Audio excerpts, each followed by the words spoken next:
तो गाइस कैसे हैं आप सब लोग। शैंग्री-ला की एपिसोड 04 के साथ हाजिर हूं। तो हमारे शिमो का सफर जो होता है वो 30 दिन का होता है और 30 दिन के बाद का सीन दिखाता है जिस दिन उसने वहां पर फैंग सिटी में पहुंचना होता है। तो यहीं पर दिखाते हैं कि एक ब्रदर जो होता है वो अपनी सिस्टर के साथ वहां पर चिल्ला रहा होता है और उससे गुस्सा हो रहा होता है क्योंकि उसकी सिस्टर जो कि यहाँ पर हमारे शिमो की स्टेप मदर है वो उससे कह रही होती है कि हम लोग इस बार जो हमारे पास पिल है कीलिंग पिल, उस पिल को हम लोग इस अपने लड़के शिमो को देना चाहते हैं। तो इस बात से वो काफी ज्यादा गुस्सा होता है और उसे कहता है कि तुम यहाँ पर उसे अपने भतीजे को क्यों नहीं देना चाहती। तुम्हें अच्छी तरह से पता है कि मेरा बेटा जो है वो इस लायक है कि वो इस बिल को ले सके और इस बिल को लेकर वो बहुत ही जल्दी काइजुआन सेक्टर में ज्वाइन हो सकता है, यानी कि काइजुआन सेक्टर के एग्जामिनेशन को पार करके वो सेक्टर का हिस्सा बन सकता है। लेकिन फिर भी तुम यहाँ पर एक बाहर वाले बच्चे को ये देना चाहती हो, तुम यहाँ पर शिमो को वो पिल देना चाहती हो। उसका बाप यहाँ पर मर चुका है और उसके बाप के मरने के बाद उन लोगों ने यहाँ पर ऐसा कुछ भी नहीं किया जिसकी वजह से उसे यहाँ पर वो पिल दे दी जाए। मुझे नहीं लगता कि उसके फादर ने यहाँ पर जिन फैमिली के लिए इतना कुछ किया है कि उसकी जितनी भी उसकी अचीवमेंट्स हम सभी को देखते हुए उसे यहाँ पर की जैंग पिल दे दी जाए। तो ये बात सुनने के बाद उसकी बहन चलाकर उसे कहती है कि अब बस बहुत हो गया, तुम्हें यहाँ पर इस बारे में इस तरह से बात नहीं करनी चाहिए।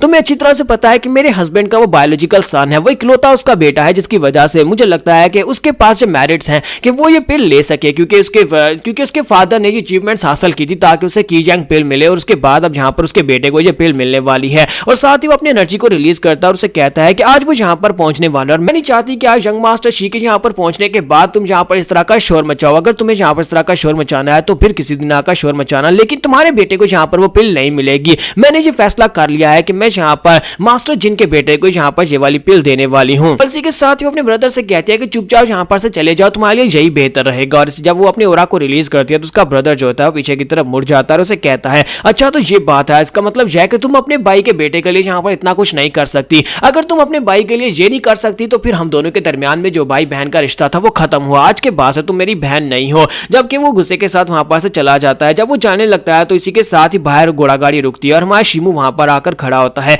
और उसका जो अंकल होता है वो वहां पर से चला जाता है। जबकि शिमू जो होता है वो अपने मदर की तरफ देखता है तो उसकी स्टेप मदर जो होती है वो उसे कहती है कि तुम काफी ज्यादा लेट आए हो, तुम्हारे फादर 2 दिन पहले ही मर चुके हैं, अब अंदर आ जाओ और आकर उन्हें रिस्पेक्ट दे दो, आखिरी बार उनका चेहरा देख लो। इसी के साथ हमारा शिमू जो होता है उनके साथ वहां पर अंदर आता है और अंदर आने के बाद उसे वहां पर कॉफिन के सामने लाया जाता है और वो कहता है कि क्या तुम कैस्केट को ओपन कर सकते हो। और वो लोग कॉफिन के ऊपर से कपड़ा हटाते हैं तो उसके फादर को दिखाते हैं। वो अपने फादर को देखता है और उसे देखने के बाद वहीं पर उसके सामने अपना सर झुकाता है और मदर ने उसे जो चीज दी थी, मदर ने उसे कुछ दिया था स्पेशल टोकन टाइप का कि जाकर अपने फादर को दे देना, अगर तुम कभी अपने फादर से मिलती हो तो वो उसे दे देता है। साथ ही उसके सामने अपना सर झुकाता है और उसे कहता है कि ये सब कुछ मैं सिर्फ और सिर्फ अपनी मदर की वजह से कर रहा हूं क्योंकि मेरी मदर जो थी मरते वक्त तक तुमसे बहुत ज्यादा प्यार करती रही। हालांकि मैं तुम्हें अपना फादर मानने को तैयार नहीं हूं लेकिन फिर भी मैं अपनी मदर की वजह से तुम्हें तुम्हारी आखिरी श्रद्धांजलि दे रहा हूं। और साथ ही वहां पर जितने लोग होते हैं वो सभी लोगों से कहता है कि मेरा इस बंदे के साथ कोई ताल्लुक नहीं था, मेरी मॉम इस बंदे से बहुत ज्यादा प्यार करती थी और उससे मेरा फादर कहती थी, लेकिन मैं यहाँ पर इसके साथ अपने सारे के सारे रिलेशंस तोड़ना चाहता हूँ और सब कुछ यहीं पर खत्म होता है।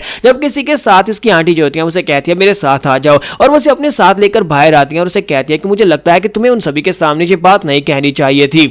तो वो उसे कहती है कि मुझे लगता है कि तुम यहाँ पर मुझे अपनी मॉम तो नहीं कह सकते, लेकिन अगर तुम चाहो तो तुम मुझे यहाँ पर आंटी जैन कह सकते हो। और इसी के साथ ही उसे अपने साथ लेकर आगे बढ़ती है तो वहां पर एक छोटी लड़की खड़ी होती है तो वो उसे कहती है कि ये तुम्हारी छोटी बहन है, ये मेरी और तुम्हारे फादर की बेटी है, इसी वजह से अब ये तुम्हारी हाफ सिस्टर हुई, इसका नाम यू हुआन है। और वो यू से भी कहते हैं कि बेटा जल्दी से जाओ, जाकर अपने बिग ब्रदर को हेलो बोलो। और इसी के साथ ही वो आगे बढ़ती है और उसे हेलो बोलती है। जबकि हमारा शिमो जो होता है अपनी छोटी बहन को देखकर काफी खुश होता है। और इसी के साथ ही आंटी जैन उसे कहती है तुम्हारे डैड जब तुम्हारी मॉम को छोड़कर जहाँ पर जिन फैमिली में तो उन्होंने यहाँ पर आकर मुझसे शादी की थी और मुझसे शादी करने के बाद ये पूरे का पूरा मैनर जो था ये उनका हो गया था। और जबकि तुम्हारे डैड मर चुके हैं तो ये सारी की सारी जो प्रॉपर्टी है ये तुम्हारी बनती है क्योंकि तुम उनके बड़े बेटे हो, इसी वजह से ये सारी की सारी प्रॉपर्टी अब तुम्हारी है। मैं सिर्फ और सिर्फ अपनी बेटी यू के साथ इस मैनर के अंदर रहना चाहती हूँ। तुम अगर चाहो तो तुम इस मैनर के ऊपर पूरी तरह से राज कर सकते हो, लेकिन मैं चाहती हूँ कि मुझे और मेरी बेटी को यहीं पर इस मैनर के अंदर रहने दो। फिर साथ ही उसे अपने साथ लेकर वहां पर अंदर आती है और उसे दिखाती है कि उसके डैड जो थे वो कभी यहाँ पर सोल्जर की तरफ फाइट करते रहे, उनका मुकुट और साथ में उनका कवच यहीं पर पड़ा होता है। तो वो उसे कहती है कि यहाँ पर जिन फैमिली में तुम्हारे डैड ने जो कुछ भी हासिल किया था वो सब कुछ अपनी बहादुरी और अपनी मार्शल आर्ट्स की बिना पर हासिल किया था क्योंकि तुम्हारे डैड एक बहुत ही बहादुर इंसान थे। उन्होंने यहाँ पर जिन फैमिली के लिए बहुत कुछ कंट्रीब्यूट किया था जिसकी वजह से उन्हें यहाँ पर रिवार्ड्स मिले थे। अब तुम्हारे पास 2 चॉइसेस हैं। सबसे पहली चॉइस ये है कि तुम यहाँ पर जिन फैमिली में उन्होंने जितनी भी अपनी विरासत छोड़ी है वो सारी की सारी तुम रख लो, यानी कि जो मैनर इसके अलावा उनकी जो कुछ भी यहाँ पर जिन फैमिली में बनता है वो सारे का सारा तुम्हारा हो जाएगा और तुम और तुम्हारी आने वाली जितनी भी पीढ़ियां होंगी वो सारी पीढ़ियां बिना कुछ काम किए ही यहाँ पर अपनी सारी जिंदगी आराम से सुकून से गुजार सकती है, क्योंकि तुम्हारे डैड इतना कुछ कमाकर छोड़कर गए हैं। और दूसरा ऑप्शन तुम्हारे पास यह है कि तुम्हें यहाँ पर एक कीलिंग पिल दी जाएगी कि सिर्फ और सिर्फ एक कीलिंग पिल, यहाँ पर सारी की सारी विरासत के बदले में तुम सब कुछ छोड़ दोगे, तुम्हें कुछ भी नहीं मिलेगा तुम्हारे डैड की विरासत से, लेकिन तुम्हें कीलिंग पिल दे दी जाएगी। तुम्हारा शिमू से कहता है कि कीलिंग पिल क्या होती है, क्या जो इतनी ज्यादा खास है कि यहाँ पर आप मुझे इतनी विरासत के बदले में सिर्फ एक पिल दे रही हैं। तो उसकी मदर उसे बताती है कि हाँ, काइजुआन मार्शल आर्ट्स का स्कूल जो है वो यहाँ पर हर 5 साल के बाद कुछ ही डिसाइपल्स को चूज करता है, यानी कुछ ही डिसाइपल्स को अपने स्कूल में एडमिशन देता है। लेकिन जिन डिसाइपल्स को वहां पर एडमिशन मिलता है वो बहुत ही महान वॉरियर्स और बहुत ही महान मार्शल आर्टिस्ट बनकर बाहर निकलते हैं।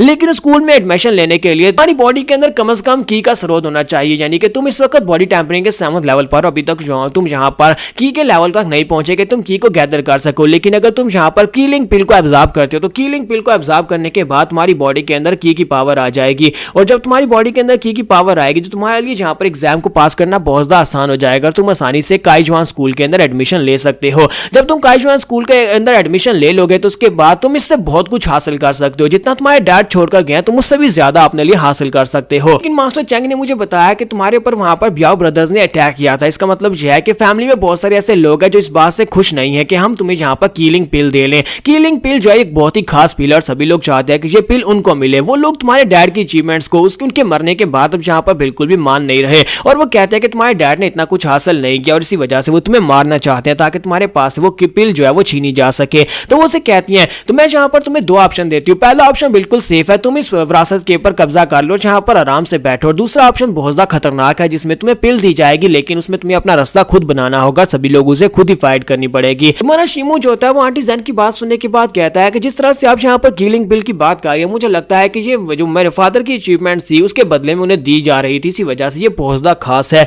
तो फिर मैं यहाँ पर इसी डिसीजन के साथ आगे बढ़ूंगा, मुझे कीलिंग पिल चाहिए ताकि मैं यहाँ पर अपना रास्ता खुद बना सकूं। मैंने अपनी मॉम से वादा किया था, मेरी मॉम ने मरने से पहले मुझसे कहा था कि तुम इस दुनिया के सबसे बेस्ट वॉरियर, सबसे बेस्ट मार्शल आर्टिस्ट बनकर दिखाओगे, जो कि यहाँ पर हीवन और अर्थ को भी सप्लेट कर सकता है। मैं ऐसा वॉरियर बनना चाहता हूँ और मुझे लगता है कि कीलिंग पिल लेने के बाद जब मैं काइजुआन सेक्टर का हिस्सा बनूंगा तभी मैं यहाँ पर वो कर पाऊंगा। जबकि मैंने यहाँ पर आने का फैसला कर ही लिया है तो फिर मैं यहाँ पर से वापस तो बिल्कुल भी नहीं मुड़ सकता, चाहे कितना भी रोड कितना डेंजरस क्यों ना हो, लेकिन मैं इसी रास्ते के ऊपर आगे बढ़ूंगा और अपने आप को एक बहुत ही महान मार्शल आर्टिस्ट बनाकर रहूंगा। तो यहीं पर से नेक्स्ट सीन जो होता है 3 महीने के बाद का दिखाया जाता है। 3 महीने के बाद वो इसे एक मास्टर देते हैं जिसका नाम मास्टर ली होता है। तुम्हारा वैंगलिन जो होता है, सॉरी वैंगलिन निशिमू जो होता है वो मास्टर ली के साथ वहां पर ट्रेनिंग कर रहा होता है। वो अपनी तलवार के साथ उनके ऊपर अटैक करने के लिए आगे बढ़ता है, लेकिन मास्टर ली जो होता है उसे पंच मारता है जिससे वो पीछे की तरफ गिर जाता है। तो मास्टर ली उसे कहता है कि लड़के सिर्फ 9 महीने बचे हैं जहां पर कंपटीशन सिलेक्शन जो कंपटीशन है वो स्टार्ट होने वाला है। क्या तुम्हें लगता है कि तुम इन स्किल्स के साथ सिलेक्शन कंपटीशन में हिस्सा लेने के लायक हो जाओगे? मुझे तो बिल्कुल भी नहीं लगता कि तुम उनके सिलेक्शन एग्जाम को भी पास कर पाओगे।